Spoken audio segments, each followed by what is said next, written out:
Welcome back, everyone. We're here again with Mr. Bruce Glover, VP of the Northwest Region. Shooting episode 2 today. We had a lot of interaction the last time from our first episode, so we decided to continue on with it.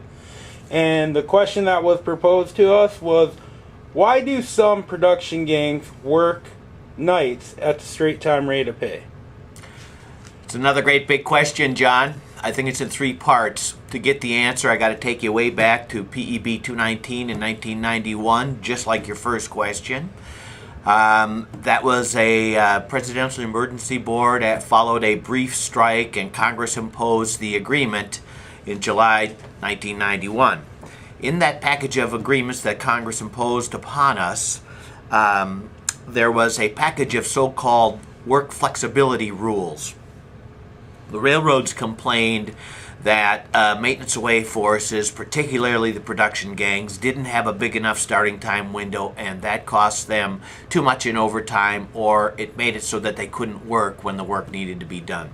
So the recommendation in 1991 allowed the railroads to expand the starting time for production gangs from whatever it was presently nationwide to 4 a.m. to 11 a.m. In addition, they gave them another paragraph. We call it Article 9, Paragraph 2. Article 9, Paragraph 2 says that they can establish, quote, other start times, and it gave them 3 reasons when they could start us at other start times. The most common of which is when work must be coordinated with the operation in order to avoid substantial loss of right-of-way access time. That applies to production gangs, interrelated gangs, and local support crews that are directly in support of the production gang. Those are a couple of important things. Let me explain them further. First of all, to work us at night at straight time rate of pay, they have to show that there would be a substantial loss of right-of-way access time. So for gangs that are out there working at night, you always want to keep track of, are we getting more track time at night, or are we getting the same track time at night that we had during the day? Because if that's true, then they do not have the right to work you at night at straight time rate of pay. Another thing is that it includes local support crews to production gangs, but the imposed agreement says that the BMWE forces who are directly involved in supporting the production gang should be given the narrowest possible construction consistent with the efficient operation of the production crew.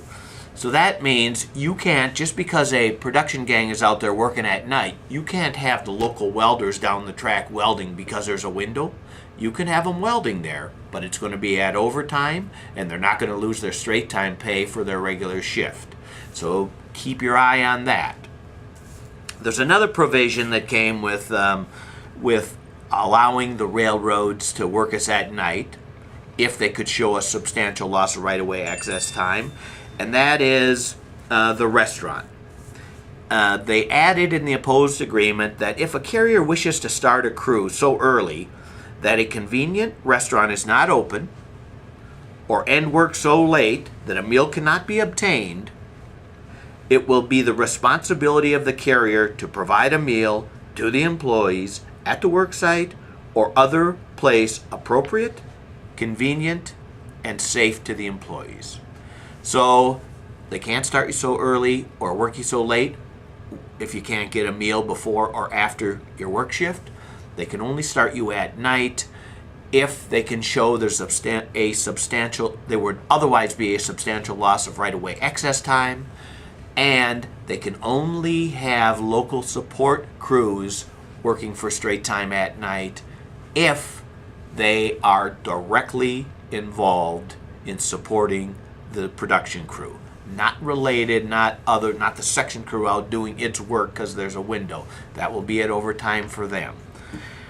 And we got that again, and I don't want to presuppose any political position, but it was a Republican president when we got PEB 219 and the opposed agreement in 1991. And I only say that because if you're in the railroad industry and you're a working guy or woman in the railroad industry, who's occupying the House in Washington matters to everything we do, because the Railway Labor Act and all of the laws that impact rail workers are federal laws governed and directed from Washington, D.C.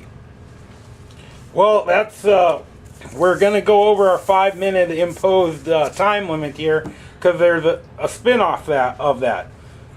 Why do some headquarters crews have to work at night for the straight time rate, though? That's a different question, John.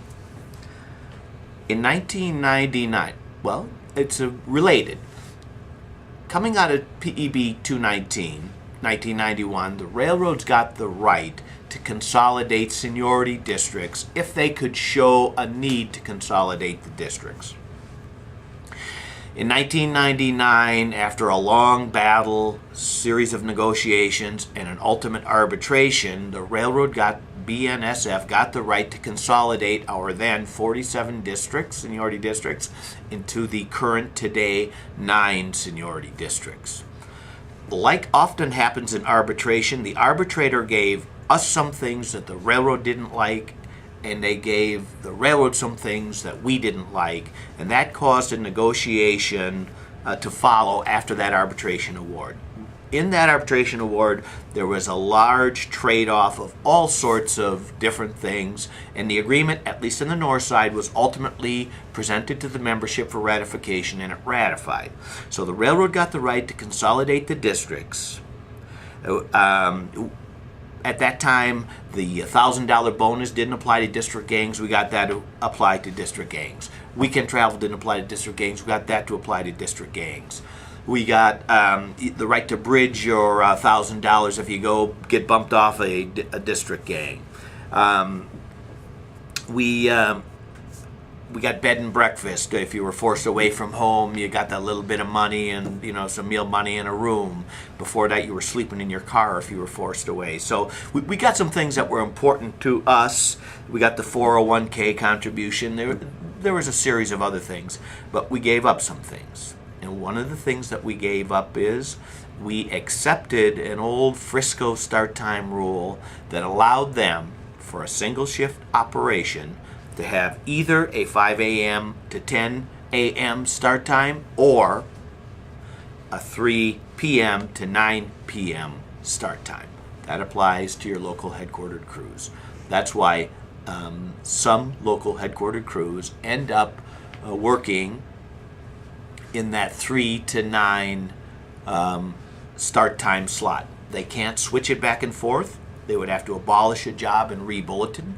It can only work in that 3 to 9 if it's bulletined in that 3 to 9. It can only work in the 5 a.m. to 10 a.m. if it's bulletined in that 5 a.m. to 10 a.m.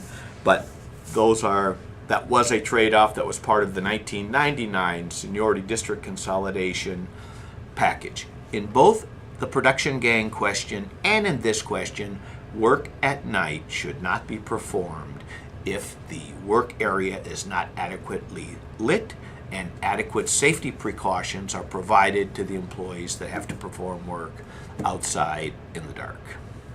That's the answer to those questions as I see it, John. Well, thanks again, and tune in, everybody. We'll continue on with this. If you got any questions, make sure you submit them to us, and we'll try to get them on here. Thank you.